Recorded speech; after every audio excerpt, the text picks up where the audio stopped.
Hi, I'm Brian. And I'm Brad. And this is Stage Talk with Brian. And Brad. And today we are going to be discussing the NOLA Project's production of The Legend of Sleepy Hollow, a new play by Pete McElligott. Brad, what did you think of it? Well, it's The Legend of Sleepy Hollow, right? I think the first thing to point out is that I feel like the title is a little bit misleading. It's not Ichabod Crane and the Headless Horseman racing through the Sculpture Garden in a fiery horseback chase, which you might be led to believe from the title or even from some of the marketing materials. Instead, it covers 4 Washington Irving stories. Help me remember them: Rip Van Winkle, Spectre of the Robber Bridegroom, And the Devil and Tom Walker. Yes, indeed. And then in the second half of the second act, we get to The Legend of Sleepy Hollow. Right. So thrown a little bit for a loop there once I realized what was going on. That said, I think it's funny. I think there's some good comedy there. Keith Clavery, always funny. Natalie Boyd, always funny. I had not seen Miriam Fatima Foy before, I don't think, but I thought she did a great job. All in all, the jokes were funny, but I don't think of those Washington Irving stories as being really ripe for theatrical adaptation. So to me, it felt a little long. It felt like it could have used more drama, more intrigue. It's a Halloween show. I didn't really get any spookiness or frights or chills out of the show. And I think if I'm sitting in the garden in October going to see The Legend of Sleepy Hollow...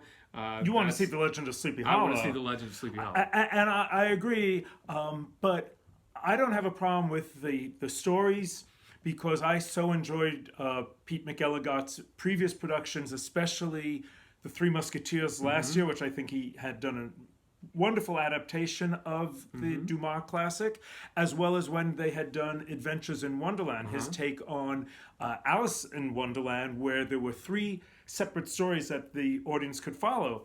And he wrote the Don Quixote adaptation that they did as well. Indeed. But none of which were straightforward adaptations, but right. hewed much closer to the source material. Right. Here, by using a framing device and setting the Washington Irving stories as a play within a play where the cast has been killed by some evil spirit the previous night, as well as almost the entire LPO orchestra, which would have been fine. I just didn't find all that stuff that funny or scary. I enjoyed the second act much more, because at that point the script concentrated on the Washington Irving, Anna Tujas as a understudy who is doing the play as therapy and has taken over one of the dead actors' roles, did a wonderful job using, well, I won't say, but a kind of interesting prop to tell the story. That was one of the highlights of the show. For that sure. was really funny. But I just wish that McElligott had, working with director Leslie Clavery, had tightened the material, had polished it to a finer sheen as we had experienced in his previous plays. This just seemed to me to feel like you can do better. Feels a little loose. Indeed. The Headless Horseman does eventually make an appearance, which, again, played for laughs and funny, and it was an inventive costume and some funny gag that goes along with the Headless Horseman. And certainly the kids and other young adults in the audience tonight, I saw it, certainly laughed, though I think some of the largest laughs were for the fart jokes, but... I was thinking about mentioning that, and then I thought, I'm not going to mention the fart jokes. There are fart jokes.